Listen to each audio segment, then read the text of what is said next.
আমি নোয়াখালী লক্ষ্মীপুর থেকে আসছি। আমার 6 মাস আগে চট্টগ্রামে ছানি অপারেশন করছি। অপারেশন করার পরে 2-3 মাস ভালোই দেখছি, এরপরে চোখটা আস্তে আস্তে ঘোলা হয়ে যাইতেছে। একবারে 100-90% দেখতাম না। এরপরে আরেক স্যারের কাছে আসছি, উনি অপারেশন করছে। এখন আলহামদুলিল্লাহ মোটামুটি ভালো দেখতেছি।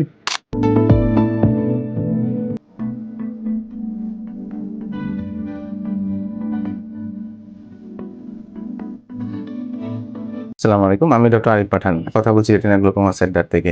আসলে ছানি অপারেশন আমাদের জন্য খুবই নরমাল একটা ব্যাপার। ছানির জন্য অপারেশন করে চোখে লেন্স লাগানো হয় এবং অপারেশন করার পরে সাধারণত মানুষ ভালো দেখতে পারে।